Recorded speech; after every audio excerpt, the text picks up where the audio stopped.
Cześć, witajcie kochani. Witam się z Wami już takim lekkim popołudniem. Jest niesamowity upał. Po prostu wychodzę na słońce i czuję, że parzy mi się skóra. Słyszałam też od Was, od niektórych z youtuberów, że wyparzyło Wam totalnie owoce. Na domiar tego dzisiaj, oprócz tego, że jest taki upał, okna są pozamykane, a pracownicy tutaj na ścieżce są od samego rana i taką małą koparką kopią rów. Nie wiem, czy to pod internet, czy jakiś gaz, czy cokolwiek, czy szukają po prostu jakichś skamielin. Ale pomyślałam sobie, że chociaż nagram wstęp. Wstęp do tego filmu, tak jak w poprzednim filmie, nie jest niestety pozytywny, ponieważ tutaj mam tą małą moją grządeczkę, w której wcześniej miałam czosnek i wysiewałam sobie tutaj różne sałaty. No ale skoro wyparzyło Wam słońcem Wasze uprawy, Wasze owoce takie jak porzeczki, czy agrest, czy borówkę, no to tu mi wyprażyło totalnie ziemię. Z nasion fasolki zeszły dwie, także mam dwie fasolki tutaj. Tu jest jakaś cukinia albo dynia, gdzieś mi coś musiało wypaść, natomiast żadne nasionko sałaty nie wyrosło. No, aha, jeszcze koperek tutaj jest, tak troszeczkę tego koperku, ale też nie wszędzie, po prostu jest wyprażone wszystko. Mimo tego, że podlewam systematycznie, to niestety takie ostre słońce, skoro mi skórę przygrzewa, no to na pewno będzie wygrzewało i wypalało inne roślinki. Ale pomyślałam sobie, nie poddaję się, trudno, przekopię sobie tą grządkę, odwrócę tą ziemię, żeby była ta bardziej ubita. Znaczniki sobie umyję. Tutaj mam paprykę poprzesadzaną i to jest chyba jalapeno, tak. Tu zostawię sobie tą część, gdzie jest właśnie koperek, a tą całą grządkę obsieję buraczkami. Natomiast w dalszej części zobaczycie to, co robiłam z samego rana. A zajmowałam się pomidorkami, także zostańcie, zobaczcie, co robiłam z pomidorkami. Troszkę prac w ogródku, ale nie dużo, ponieważ już właśnie się zmęczyłam, jest ten upał. No i mamy sezon na rabarbar, także wyczarowałam coś nowego z rabarbaru. Zostańcie ze mną, zobaczycie. A na koniec filmu będę szamała razem z Howardem to, co żeśmy dzisiaj zrobili. Miłego oglądania.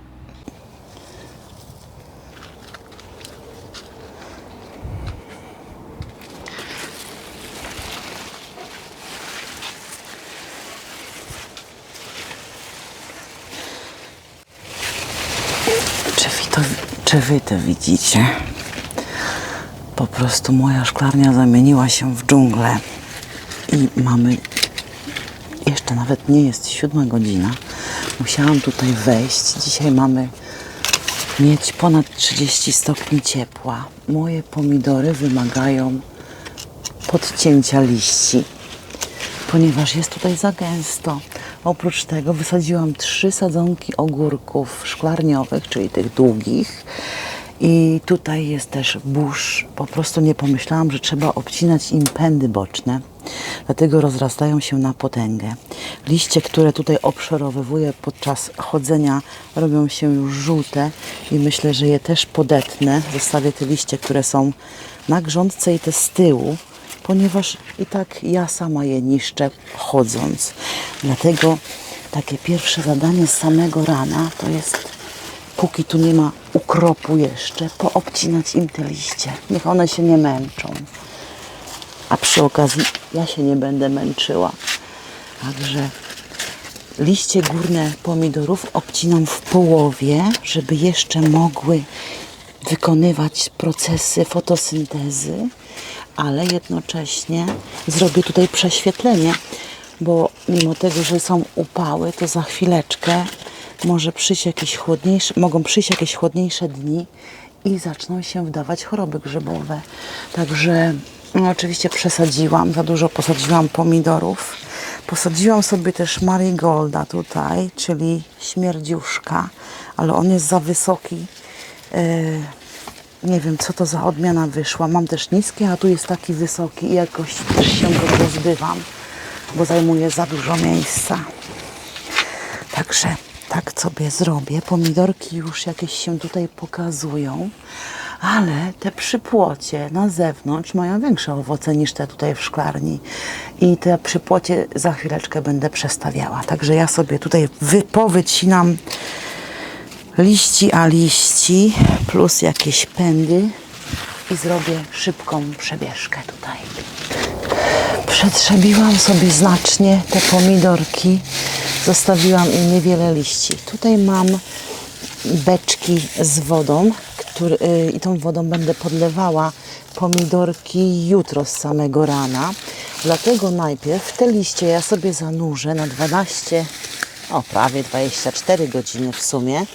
Sobie zanurzę te roślinki, niech one tutaj podgniją. Jeżeli oddadzą mi trochę substancji odżywczych, to będę nimi podlewała po prostu te moje pomidory. Nawet ziemię, jak wyrywałam te marigoldy z ziemią, to też je tutaj włożę, bo pomidory podlewam do ziemi bezpośrednio, także niech sobie to taki miszmasz będzie. I teraz po prostu zanurzam te moje roślinki. Niech oddadzą to, co mogą przez kolejne prawie 4 godziny. Mam jeszcze tych wiadro z drugiej strony, także zaraz sobie wezmę. Niestety udało mi się też urwać cały czubek z pomidorami, ale trudno. Taka praca za gęsto, oczywiście, jak to u mnie. No to straty też muszą być. A tutaj, kochani, mam jeszcze obornik granulowany. I ten obornik granulowany teraz po prostu też wezmę w dużą beczkę i rozpuszczę tak ze 2 garści i będę podlewała warzywa, które mam na grządkach. Moja dynia pięknie się tutaj rozrasta. Idzie do góry. Pędy przeszły przez tą kratownicę i już z nimi nic nie mogę zrobić. Mogę jedynie zrobić im tutaj miejsce. Tu mam pomidory w 2 rzędach. Niektóre już dojrzewają, ale pędy z pierwszej partii dyni idą właśnie na te pomidory. Dlatego mam tutaj po 2 rzędy blisko siebie i im też jest ciasno. Dlatego muszę im znaleźć po prostu nowe miejsce. I dzięki temu, że te pomidory mam w doniczkach, ja mogę sobie je dowolnie przestawiać. Także to jest też dobra metoda. Jeżeli po prostu tutaj poplon, który był po bobie, mam tą piękne dynię, odpokuję, bo ten rok, jak mówiłam w ostatnim odcinku, nie jest taki idealny i mam nadzieję, że się nic z nimi nie stanie, tylko dadzą mi chociaż kilka dyni, to będzie też super. No to zrobię im miejsce i te pomidorki z tej partii po prostu poprzestawiam w inne miejsce ogrodu. Także delikatnie, ponieważ będę musiała je również popodwiązywać, powyjmuję. Postaram się nie uszkodzić pomidorów, które tutaj już są i je poprzestawiać. Jednocześnie starając się nie nadepnąć na pędy dyni. Żeby tak poprzechodzić, to też naprawdę trzeba się nagimnastykować. A dzięki temu mogę skonsumować pomidorki.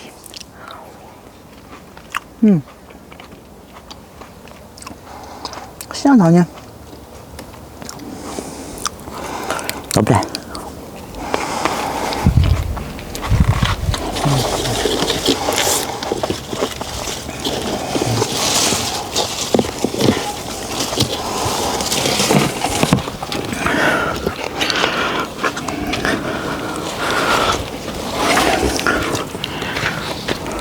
Część pomidorów poustawiałam sobie pod oknami mojego domu. Zmieściło mi się tutaj 6 doniczek. Pomidorki tutaj mam różnego gatunku i są to takiej średniej wielkości pomidory, więc powinno im być dobrze. Zauważyłam, że niektóre już dojrzewają, tak jak maskotka na przykład, o kolorze pomarańczowym, czyli będzie już do konsumowania sobie w sałatkach, czy tak po prostu z krzaka ciepłolutka maskotka do wszamania. Jeszcze muszę im tutaj dosypać ziemi, bo mają już tą ziemię, taka osiadła ta ziemia i muszę im dosypać, żeby im było dobrze i zrobić jeszcze kolejne wsporniki. Drugą część z kolei postawiłam przy Mauserach, pokażę Wam. Czyli tutaj mam moją drugą część i to są 4 pomidorki, a reszta została po prostu pod płotem, tam gdzie jest grządka z buraczkami i to mi nie będzie przeszkadzało. Tam też muszę im tutaj dosypać ziemi, zrobić nowe wsporniki i zajadać się piękną maskotką. Jest już około godziny 10 rano. I niestety robi się już bardzo gorąco, dlatego ja sobie dzisiaj już uciekam do domu, ale zanim ucieknę do domu, to wykopię sobie ziemniaczki. Czerwona odmiana ziemniaczków, najwcześniejsze. Mamy lipiec, więc już jest czas, żeby się tych ziemniaków może skończyć się nimi delektować. Także wykopuję ostatnią partię. To jest też partia, którą podbierałam. Także nie wiem, ile tych ziemniaków tutaj zostało. No ale na obiad będzie... O, jaki piękny ziemniak. No to już ładnie urósł. Także sobie podkopię. Może tylko jeden taki, ponieważ były podkopywane. Chyba nie trzeba mi będzie wykopywać wszystkich jeszcze. Jeszcze parę krzaków zostawię, bo są naprawdę sporej wielkości. A mnie aż tyle na 2 osoby nie jest potrzebne. Tutaj fajna jest ziemia wilgotna, bo tu aż tak słońca dużo nie ma i jak podlewam, to ta wilgoć się trzyma. Wysypana jest grządka też skoszoną trawą, co też pozwala na utrzymanie wilgoci. Tu mam eksperymentalnie ogórki i one sobie tu mogą też, miały się piąć, część się pnie, część się nie pnie. Na razie wyglądają dobrze, zostawię im tu miejsce. Że uciekam do domu z ziemniaczkami na obiad. Wiecie, jak to jest, jak ogród wyzywa z samego rana, a tutaj trzeba zrobić prasowanie. Gorąca praca najpierw, a potem ukrop w ukropie.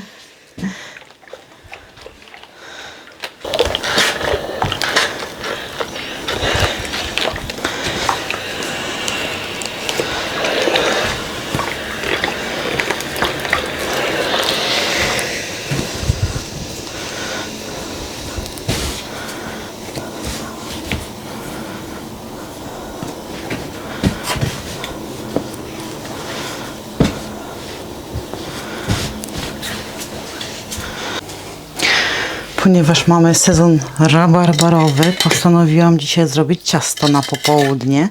Wzięłam sobie, pokroiłam rabarbar w takie większe kawałki, zasypałam już jakiś czas temu cukrem, żeby puścił sok i sobie to odstawiłam i tutaj w internecie znalazłam przepis, że no i potrzebuję 200 gram tej margaryny, gramów.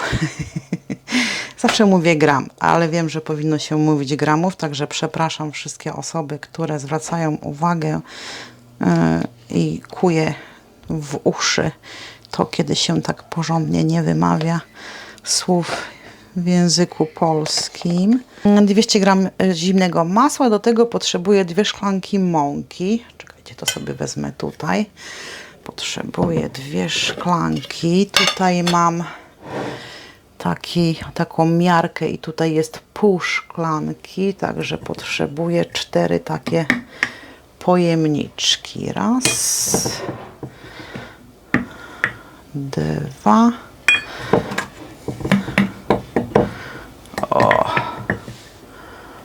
O, troszkę rozsypię. 3 i 4. Dobrze, mam 2 szklanki mąki, zaraz tu sobie sprzątam i 3/4 szklanki cukru. Odstawiam sobie słoik. Mamy 3/4 szklanki cukru. I to mamy zagnieść i to ma być forma kruszonki.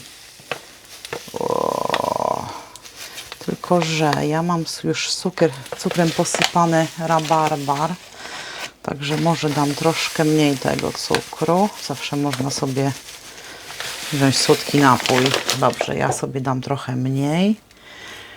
I teraz i tak tu nabrudzę, w związku z tym za chwilę to uprzątnę. No i zagniatamy z tego kruche ciasto.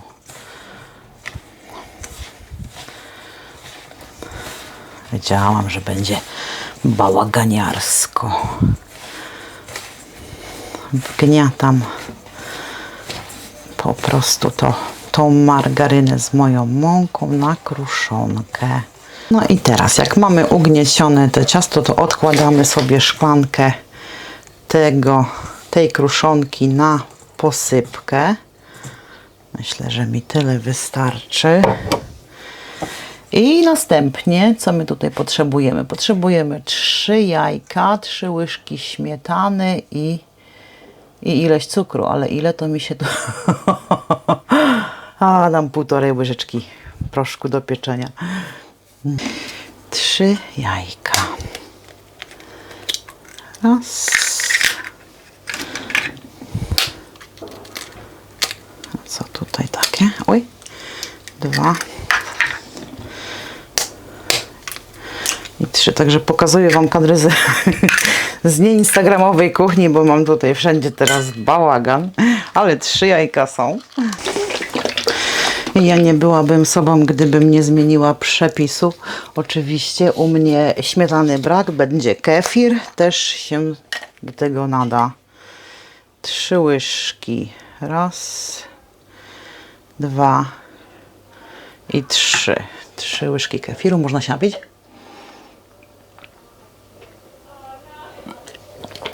Dobre. I 1,5 łyżeczki proszku do pieczenia.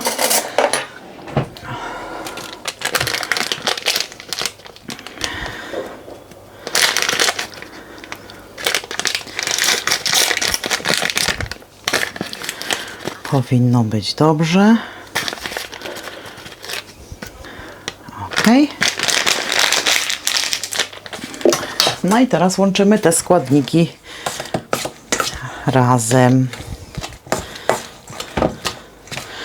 Masa ma być taka dosyć półpłynna, żeby to wylać na blaszkę.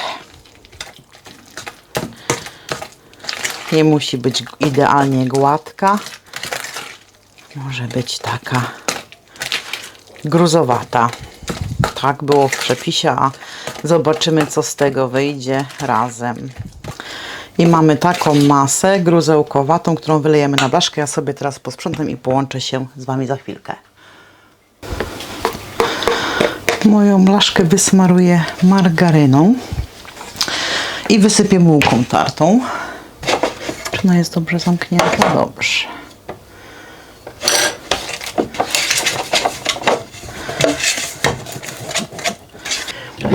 I tak. Aj, bułka tarta. Halo. Bez bułki tartej to nie rusz. Wysypujemy.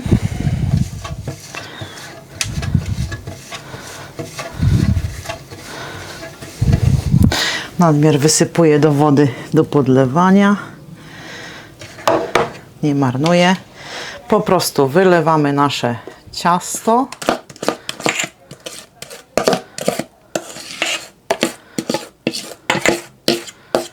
Także jak widzicie, ja tutaj mam blaszkę taką tortową. Myślę, że to duże ciasto nie będzie.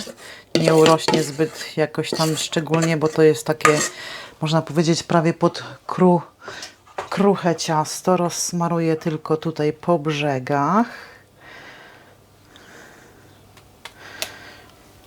O.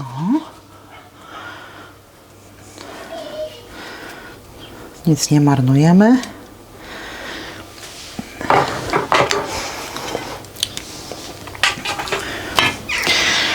Może rabarbaru mam za dużo, także ja sobie po prostu poukładam tyle, ile mi tutaj trzeba. Jedną taką warstwę rabarbaru, a resztę mogę zużyć na kompot. Jeszcze niektórzy, zanim do jakiegokolwiek ciasta dodadzą rabarbaru, obtaczają w mące, mące ziemniaczanej. Ale nie było nic takiego w tym przepisie, który znalazłam, dlatego robię po prostu tak, to się niech zamoczy nam tutaj. Ciasto jest dosyć gęste, mimo że jest lejące, ale jest dosyć gęste, także nie żałuję tego rabarbaru. Układam tam, gdzie są przerwy. No i teraz obsypujemy to naszą kruszonką. Najlepsze w kruszonce to ja lubię takie grube kawałki. Jak one się tak wypieką i są chrupiące. Tak mi to wyszło. Wstawiam do piekarnika nagrzanego do 180 stopni i na 35 minut zobaczę, jak się wypiecze. Jeżeli nie wypiecze się tak porządnie, jakbym chciała, to dodam jeszcze 5-10 minut i tyle. Także wstawiam do piekarnika. What you doing? I'm cooking the breakfast for my princess. So what it will be for breakfast? We're having smoky bacon and 3 range eggs Free range eggs. Okidoki. from Free range chickens, the yeah? farm. I can see your belly here on the camera. Także Howard robi śniadanie, jak ja już upiekłam ciasto. Pokażę Wam, jak wyszło ciasto. Where is the cake? Here. Myślę, że ciasto wygląda super. Jeszcze jest ciepłe. Także poczekamy, aż ostygnie, ale najpierw zjemy śniadanie. A tutaj w garnku już jest ugotowany kompot z reszty rabarbaru, które dawałam do ciasta. Wrzuciłam gałązki świeżej mięty i jeszcze miałam taką resztkę kompotu z mirabelek z zeszłego roku, także teraz się to studzi i będzie do popicia, ale już tutaj cukru nie dawałam, będzie takim z mniejszą ilością cukru. Teraz to sobie odsączę, żeby mieć tylko napój, a bez tych elementów owocowych i ziołowych. Smacznego! Smacznego. Bottoms up. Bottoms up. Na zdrowie. Oh yeah, Impression? very good. I will put the microphone here. The tablecloth is going up. We need to have some stone? No, or like something like hanging here, I think. Peg. Or peg, yeah, peg, yeah, peg. Smacznego. Sure.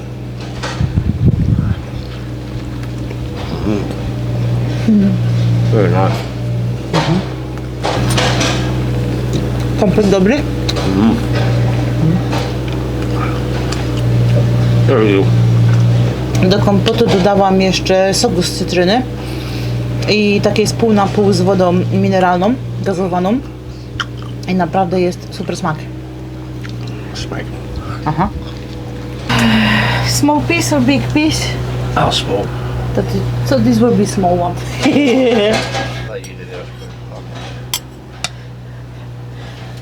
You don't know how? Oh, you need to scoop somehow. Somehow.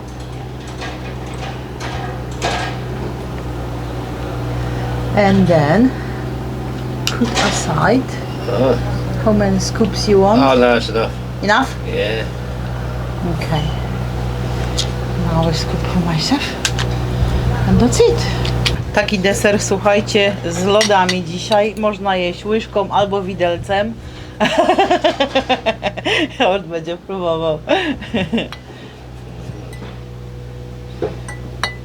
Ja nie wiem. I don't know if that fork will be better or the spoon. Fork is good. The rhubarb one. O, dobre. Oh, yeah.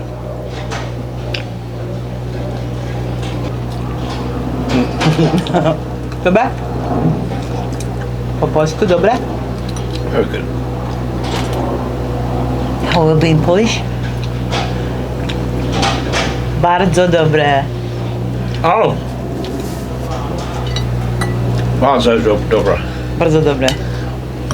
Na takie gorące dni, With the ice cream is good. na takie gorące dni z ice cream, czyli z lodami, uważam, że takie ciasto jest super.